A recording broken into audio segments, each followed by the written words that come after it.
Bonjour et bienvenue dans le premier épisode de mon podcast créatif. Je suis vraiment très contente d'enregistrer. J'avais très peur. Je savais pas si j'aurais suffisamment de choses intéressantes à vous dire, si ça allait pas être redondant avec tout ce qui existe déjà maintenant. Mais justement, tous les autres podcasts m'ont tellement donné envie que j'avais envie de venir jouer avec vous. Donc voilà, j'arrive. Bonjour. Je me présente, je m'appelle La Pivoine Noire sur les réseaux sociaux. Vous pouvez me trouver sous ce pseudo sur Instagram, sur mon blog, lapivoinenoire.wordpress.com, sur Ravelry. En vrai, je m'appelle Maureen. Voilà. J'ai 23 ans, mais voilà. Ça suffira pour un premier épisode sur ce qui est du CV. Donc je vais vous parler surtout de tricot, un peu de couture aussi, mais je fais quand même beaucoup plus de tricot. Ça prend moins de temps en fait, même si on y consacre beaucoup de temps, on peut y consacrer s'y consacrer par plage de 5 minutes, alors que la couture, j'ai pas d'atelier de couture, donc il faut tout sortir à chaque fois, et ça prend beaucoup trop de temps pour que je puisse en faire autant que je voudrais. On va commencer tout de suite. Je vais vous présenter le dernier projet que j'ai terminé. Donc je vous montre le patron, c'est celui-ci.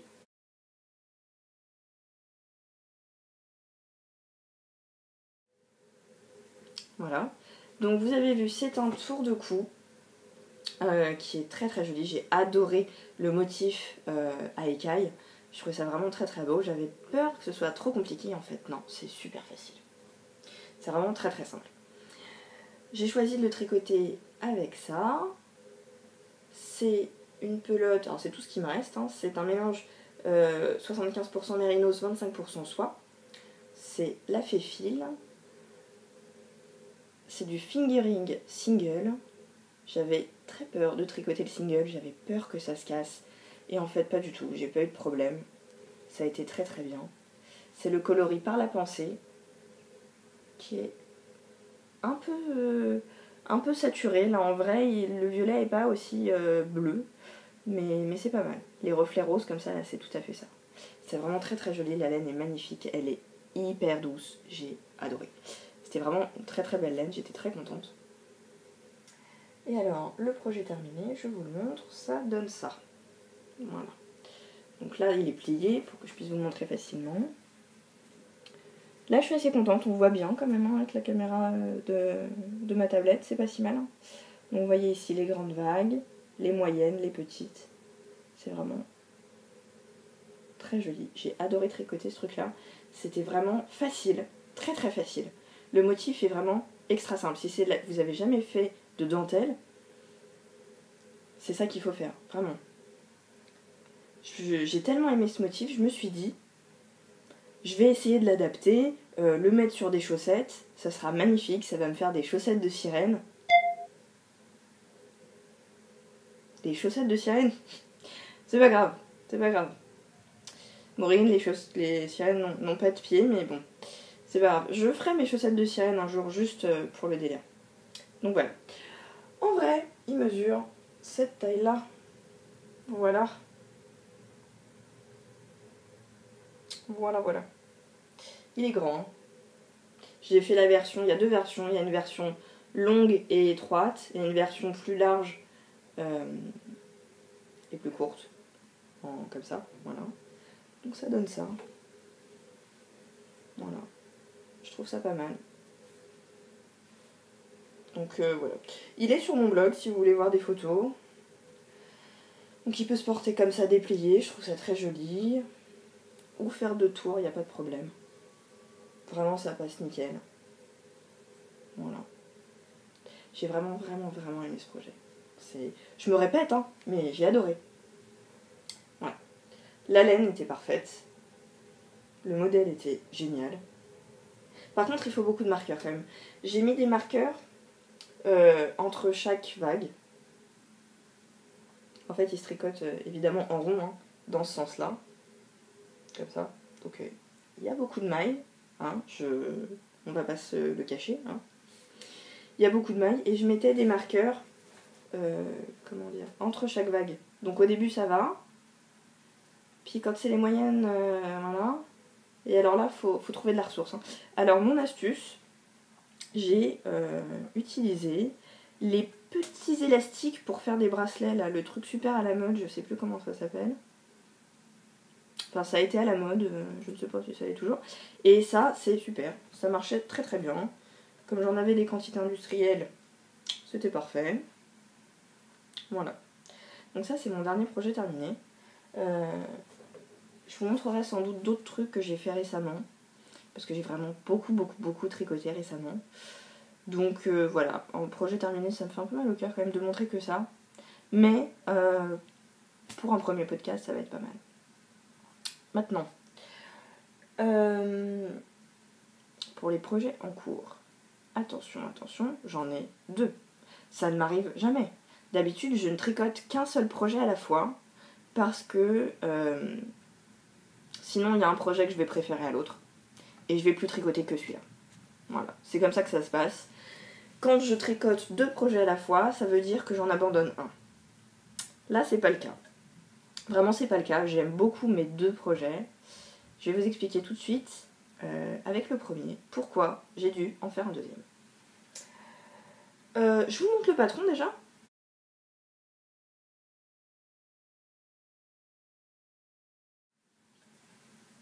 Voilà, donc vous avez vu, c'est un immense châle, 3 couleurs.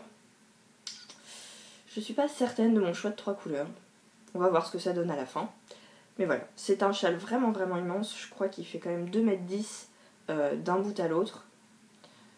Donc là, j'ai vraiment beaucoup de mailles. Et quand je m'assois pour faire un rang, je m'assois pour une demi-heure. Clairement, il n'y a pas moyen de faire autrement.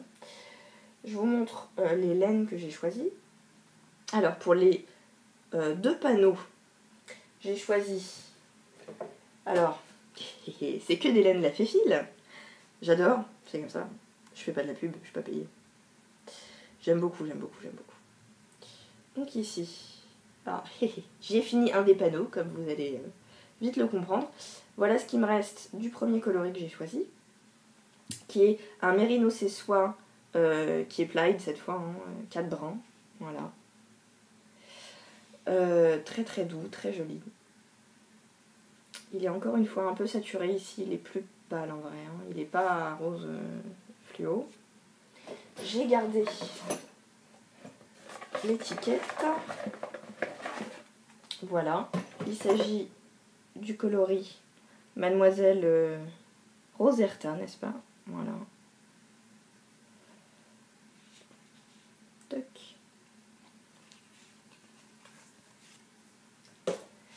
Pour le deuxième panneau, que je n'ai pas commencé, j'ai ceci. Cette très jolie couleur, qui est exactement la même qualité de fil, mais cette fois qui s'appelle Dans le grenier de ma grand-mère. La petite étiquette que voilà. Donc ceci c'est Dans le grenier de ma grand-mère.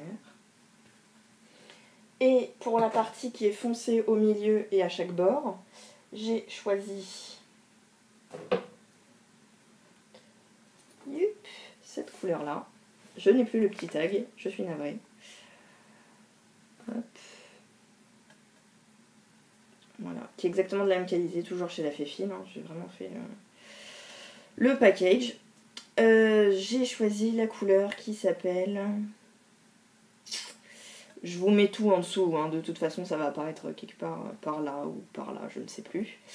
Donc voilà, les couleurs ensemble, ça donne ça. Voilà. Et alors, où est le doute pour moi? Parce que j'aime beaucoup ces couleurs. Je ne porte jamais de rose en vêtements, mais je trouve qu'au visage c'est pas mal. Et donc j'aime bien avoir ça en écharpe ou en châle, ou voilà. Mais en vêtements, jamais. C'est vraiment que là que je peux mettre du rose. Sinon, je ne me plais pas en rose. Voilà, c'est comme ça. Alors, pourquoi j'hésite? Parce que je suis en train de me demander si cette couleur-là est peut-être pas un peu claire. En fait, ce qui est très joli dans le châle, c'est qu'il y a un gros contraste entre cette bande centrale et les 2 panneaux. Et là, je suis pas sûre d'avoir le contraste. On verra bien. De toute façon, je le referai pas. Je vais le laisser comme ça. Hein. Donc au pire, je me dirais, oh, il aurait pu être un peu mieux. Mais voilà. De toute façon, c'est les couleurs qui me plaisent. Alors, où on en est? Ça, c'est relié au tricot, puisque j'en suis là. J'en suis là. Voilà. Donc j'ai fini la première section, qui est cette espèce de résine. Hein. Il y a le petit fil qui gêne. Hein. Voilà. Toujours le petit fil qui gêne, mais bon. Ensuite, j'ai fini la section 2, qui est la partie avec les œillets. Et je suis en train de faire la section 3, qui est la partie résie centrale. Voilà. Là, vous voyez bien avec le mur derrière. Nickel. Voilà. Et alors, ce qui est terrible dans ce projet, c'est que à peu près au milieu, enfin carrément au milieu en fait, il y a ces deux petits marqueurs. Et donc, on tricote, on tricote, on tricote, on tricote, on tricote, on tricote, on tricote, on tricote, on tricote. Ah, j'en suis qu'à la moitié. On tricote, on tricote, on tricote, on tricote. C'est long, c'est très long, c'est très très long. C'est vraiment très très long. J'en avais un peu marre, pas tellement de tricoter ça parce que c'est vraiment chouette et que j'aime beaucoup. C'est vraiment joli. Quand ça va être bloqué, ça va être magnifique. Là, on dirait un chiffon, mais quand ça va être bloqué, ça va être superbe. Et je sais que je vais adorer et que je vais beaucoup le porter. Et il est chaud, il est doux, il est trop bien, quoi. Mais c'est trop long. Je peux pas me permettre de faire plus d'un ou deux rangs d'affilée. J'ai du boulot, beaucoup de boulot, et je peux pas m'arrêter à chaque fois pour une demi-heure, quoi. C'est pas possible. Donc il a fallu que je trouve autre chose à faire. Je vais vous le montrer tout de suite. D'abord, je vous montre juste les aiguilles que j'utilise. C'est du 3,5 si je ne m'abuse. Ouais, c'est du 3,5. J'ai pris un câble d'1 mètre, je crois. Voilà. Des aiguilles Knit Pro. C'est le kit Symphonie Rose que j'ai choisi parce que les tailles d'aiguilles, je les trouvais parfaites. C'était vraiment ce que j'utilisais. C'est du 3,5 jusqu'au 8, je crois. Donc c'est quand même assez large. J'adore le bois. Moi, je tricote en bois. Voilà. Et elles sont pas hyper pointues. Elles sont juste comme il faut. Moi, je pousse avec le doigt. Je suis la team. Je pousse avec le doigt et j'enroule à chaque fois. Alors, je tricote super lentement par rapport aux autres, j'ai l'impression. Mais j'arrive pas à faire autrement. J'arrive pas. Va falloir que je m'y mette à faire autrement parce que j'ai très envie de faire du jacquard. Il faut savoir utiliser ses deux mains pour faire le jacquard. Donc voilà, il faudra que je m'y mette. Mais pour l'instant, c'est comme ça que je fais. Et je dois dire que ça fait 1 mois que je les ai seulement. Mais pour l'instant, je suis super contente. Ça se dévisse pas du tout. Le câble, il est ni trop souple. Je sais pas s'il peut être trop souple, mais en tout cas, il est pas trop rigide. J'ai vraiment aucun problème. Elles sont parfaites. En plus, elles sont belles. Je sais pas. Moi, je les trouve magnifiques. Là, le cuivre et puis le bois, c'est trop beau. Donc voilà, je suis super ravie de tricoter avec parce qu'elles sont magnifiques et que j'adore utiliser du beau matériel. Ça fait plaisir quand même. Donc voilà, j'aime beaucoup mes aiguilles. J'en suis super contente. Donc ça avance tout doucement. Je fais à peu près un rang le matin, un rang le soir. Voilà. Sachant qu'il me reste encore 8 rangs avant de commencer les diminutions. J'en ai pour un moment encore avec ce châle. Il va pas être fini tout de suite. J'ai encore plein de projets derrière. Mais il sera magnifique. Donc bon, c'est comme ça. Deuxième projet. Donc je me suis dit, je vais monter un autre truc. Un truc où je peux faire un rang comme ça. Tac, 5 minutes, c'est bon, on y retourne. Et pour ça, rien de tel que les chaussettes. Et oui. J'avais jamais tricoté de chaussettes avant de voir Instagram. Pas oui. Mais j'ai vu tellement de chaussettes magnifiques. Peut-être que vous avez vu. Que vous avez tricoté des chaussettes qui m'ont inspirée. J'ai trouvé ça trop beau. J'ai eu très peur. Très peur de commencer. Je me suis dit, le talon, je vais jamais y arriver. Ça va être une galère pas possible. Mais bon, j'ai trop envie, je commande quand même. Allez. J'ai commandé les aiguilles, j'ai commandé la laine. Pour faire mes premières paires qui étaient des Hermione's Everyday Socks. Et en attendant que la laine arrive, je discutais avec ma grand-mère qui tricote très bien aussi. Et Et je lui ai dit, je lui ai raconté un peu mes péripéties laineuses. Et elle m'a dit, mais t'as pas déjà tricoté des chaussons pour bébé? Il y a un talon quand même, non? A priori. Bien joué, ma grande. Et oui, j'ai déjà tricoté un talon en fait. Comme quoi c'est dans la tête, hein, les problèmes. Donc, mon deuxième projet, je vous montre déjà le patron.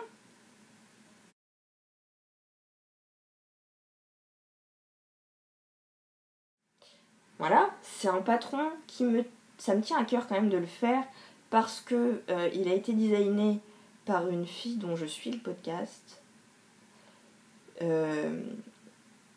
Dont le podcast s'appelle All You Need Is Love. Voilà.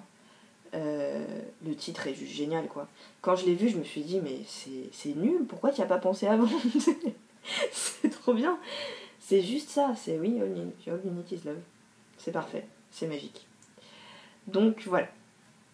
J'ai trouvé ça super cool qu'elle design un truc. J'aime beaucoup ce qu'elle fait. J'aime beaucoup ses goûts, ses choix de couleurs, c'est super. C'est en anglais, mais elle est française. On comprend très très bien. Hein. On comprend vraiment très très bien, il n'y a pas de souci. Elle prend son temps et puis voilà, c'est parfait quoi. J'adore. Je suis toujours très contente, donc je suis ravie de tricoter un patron qu'elle a designé. Ça me fait plaisir vraiment. Donc pour ça, j'ai choisi cette petite bombe atomique que j'ai eue pour mon anniversaire. C'est magnifique, non? Voilà. Je suis très très contente. J'ai le petit tag. Je vous laisse la surprise. Peut-être que vous aurez reconnu cette laine. Qui sait? Tintin. Et oui, Hedgehog Fibers. Voilà. Coloris. Monet. Qui est juste magnifique. Vraiment, vraiment très très beau. J'adore. Et je crois bien... C'est Mérino et 10% nylon. Franchement, on dirait pas, c'est tellement doux, tellement doux. J'en ai tricoté pas mal des chaussettes. Je crois que ça, c'est ma 6e paire. Et il n'y en a aucune qui est douce comme ça. Hein. C'est magnifique. Je sais pourquoi on a payé autant pour ça. Hein. Vraiment, ça vaut le coup. Hein. Si on a les moyens, faites-le. Vraiment. Ça m'a coûté, je crois, 25 €. Alors, 25 € les chaussettes. Là, les chaussettes, hein. Mais le plaisir de tricoter une laine comme ça, au final, avoir des chaussettes à la fin, c'est du bonus. Hein. C'est vraiment du bonus. Alors, où j'en suis-je? Pas très loin. Je tricote qu'une chose... Je tricote qu'une seule chaussette à la fois. Je suis assez curieuse de voir comment ça fait quand on tricote 2 chaussettes sur le même câble. Mais je ne souffre pas du syndrome de la 2e chaussette. J'ai pas de problème à commencer l'autre une fois que j'ai fini la première. Hein. Donc voilà ce que ça donne tricoter. Voilà. Alors la seule chose que... Voilà, là c'est bien. La seule chose que j'ai faite, pas comme sur le patron, c'est que j'ai fait des côtes torse. C'est pas précisé. C'est un patron qu'on commence donc par la cheville. Moi j'aime mieux les patrons qui commencent par les orteils. J'aurais pu faire les orteils et aller mettre la torsade après. J'avais envie vraiment de faire son patron à elle, comme elle l'avait pensé, donc voilà. Donc j'ai voulu faire un montage élastique. Je n'y suis pas arrivée. Malgré les super tutos de Mélina le petit panda. J'ai pas pu, je sais pas. Je devais être trop fatiguée. Mais finalement c'est quand même pas un problème l'élasticité, alors bon.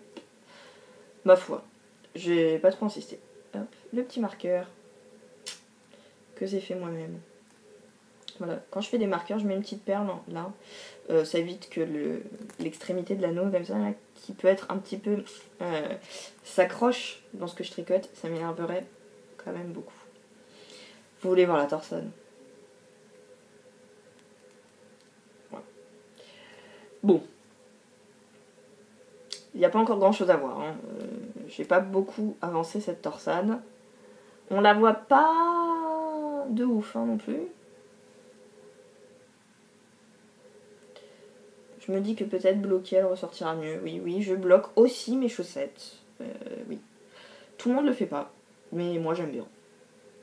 J'aime bien me dire que c'est fini, c'est net, il n'y a rien à faire. Il n'y a pas, je ne peux pas me dire, ah ça j'aurais pu faire ça pour améliorer, peut-être que ça aurait changé quelque chose. Non, là c'est sûr, c'est bon, c'est nickel, c'est terminé, je peux passer à autre chose tranquillement. On la voit pas fifou fifou, mais bon, peut-être que quand j'aurai tricoté un peu plus, ça ira mieux. Quand j'aurai bloqué, ça ira mieux. Et quand bien même, de toute façon, c'est dans mes chaussures, donc on ne la verra pas. Il n'y a que moi, a priori, qui vais la voir. Et moi, je sais qu'elle est là. Donc je la verrai. Voilà. Je tricote sur un câble de 80 cm, parce que je tricote en Magic Loop. J'ai aucun souci avec le Magic Loop, ça vraiment, ça passe tout seul, je sais... Bon, j'étais assez surprise de voir qu'il y avait des filles qui aimaient pas ça. Bon, chacun ses goûts. Moi, ça me dérange pas. C'est des carbons, peut-être plutôt, carbons de Knit Pro. Pareil, j'aime bien parce que c'est pas trop pointu. Voilà. Carbone c'est bien parce que avoir du bois à cette taille là, je sais pas si ça existe, j'aurais trop peur de les casser. J'aurais trop peur de les casser. Le carbone c'est nickel. Ça a un peu la même sensation que le bois quoi. C'est pas le glissant du métal qui fait que je perdrai des mailles. Tête de vignette comme je suis, je perdrai des mailles c'est sûr. Donc carbone, vraiment pour moi c'est nickel. À cette taille là, c'est ce que je préfère. Mais c'est pas aussi beau. C'est pas aussi beau. Mais je suis quand même très contente, je les aime beaucoup. Je les ai payés un certain prix quand même. Je crois que c'était 10 € la paire d'aiguilles. Mais elles sont parfaites. Elles sont parfaites. Vraiment je les aime énormément. Donc je suis très contente. Voilà. Donc ça c'est mon petit projet qui avance pareil finalement de 3-4 ans dans la journée. Mais c'est vite fait, vraiment quand j'en ai marre. Et puis quand j'ai le temps de me poser, je reprends le Cardinia Wrap. Voilà. Qui est plus long. Mais que j'ai très envie de finir de bloquer, de porter. Alors pour le bloquer, je me demande un peu comment je vais faire avec le Cardinia. Parce qu'il est immense et que je sais pas où je vais mettre ça. C'est un peu mystère. Bon. J'avais prévu de faire un podcast d'environ une demi-heure. Non pas que les podcasts plus longs me dérangent, au contraire, j'adore les podcasts super longs. Mais moi, ça va me prendre trop de temps à éditer, à rajouter les patrons, les petits textes partout, si je fais un truc trop long. Et ça va pas aller. Donc il me reste encore un peu de temps.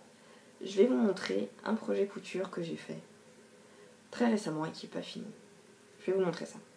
Donc me revoilà avec mon projet couture. Donc je vous montre déjà ce que j'avais en tête. J'avais pas de patron, j'avais 7 images que j'avais trouvées sur Pinterest. Là voilà.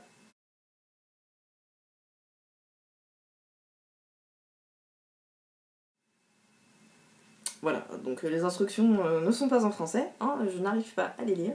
Il y avait quand même des schémas, tout ça, mais j'avais aucune dimension, je voulais rajouter une poche dans la doublure, enfin plein de choses, donc je me suis mise à cogiter. Et j'ai dessiné, j'ai commencé à essayer de patronner un peu ce que j'avais en tête. J'en ai un peu oublié les instructions, qui étaient déjà photographiées. Et donc, j'ai cette chose pas finie.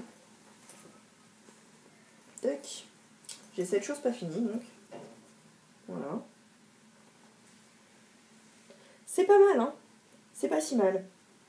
Alors, petit problème. Première chose, quand j'ai commencé à le coudre, là, je me suis rendu compte qu'en fait, ces deux rabats qui doivent être de part et d'autre étaient du même côté. Donc voilà, première boulette, bravo. Je me suis dit donc tant pis, je coupe et je couds de l'autre côté et puis voilà, zut. Ok, jusque là ça va. Je prépare ma doublure. Là les trucs sont bien de part et d'autre, alléluia. Je couds ma poche intérieure sans problème. Hourra, pas de soucis. Merveilleux. Je me dis yes, tout va bien. Je fais un petit je fais un fond en fait au sac. Je sais pas si je me fais bien comprendre. Voilà. Je me dis alléluia. Très bien, très bien.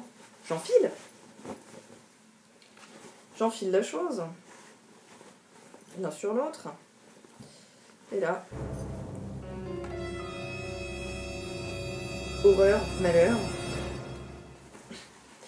La doublure n'est pas du même. Le rabat de la doublure n'est pas du même côté que le rabat de l'extérieur. Et oui.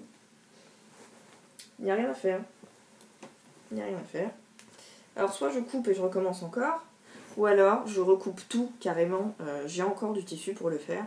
Donc je pense que c'est ce que je vais faire. Je vais recouper bien, en faisant bien attention à ce détail. Parce que ça m'agace. Parce que vraiment c'est joli quoi. J'aime beaucoup là les deux couleurs. Cette écrue avec le bleu marine, c'est très mignon. La sangle, elle est quand même chouette. Voilà, je trouve ça allait bien avec. La doublure, je ne sais pas ce que c'est comme tissu. On me l'a donné, je ne sais pas.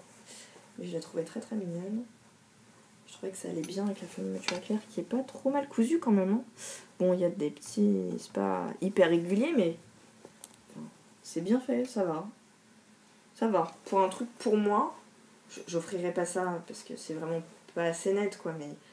Mais pour moi, ça m'allait. J'étais assez contente. Je trouvais ces petites boucles là assez jolies. Hein, un peu asymétriques. Enfin, asymétriques. Le fait que cette partie-là soit plus épaisse que là, ça donne quelque chose d'assez élancé, joli. Je suis très contente. J'ai envie quand même que ça soit beau. Qu'il n'y ait pas des découpages et des coutures dans tous les sens. C'est pas du rafistolage que j'ai envie de faire. Donc voilà, j'ai vraiment envie de le faire bien. Donc j'espère qu'au prochain podcast, je vais pouvoir vous montrer un sac qui sera pas trop le Frankenstein du sac, quoi, avec des coutures partout, là où il ne devrait pas y en avoir. Donc voilà, c'était ça mon projet. J'ai cousu des vêtements déjà. Je vous montrerai sans doute dans un autre podcast le petit trio de Blue Smart que j'ai fait, dont je suis assez contente, que je porte très souvent. Et comme envie couture, je vous montrerai sans doute, j'ai très très envie de me faire la robe Arum, je ne sais pas, de Direndo en version blouse. Donc j'espère pouvoir vous montrer le patron et les tissus que j'ai choisis pour aller avec. Au moins ça serait déjà pas mal. Bref. Donc voilà, on va s'arrêter là pour aujourd'hui. J'ai vraiment pris goût. Au début j'étais très stressée et puis finalement, je sais pas, peut-être que ça s'est vu, je me suis un peu débloquée. Ça a été, je suis très contente. J'ai hâte d'avoir vos retours. J'espère que ça vous a plu, que c'était pas trop brouillon. C'est ma première, voilà. Donc je vous répète, vous pouvez me trouver sous la pivoine noire sur Ravelry, Instagram et sur WordPress. Et puis je vous dis à très bientôt. Au revoir.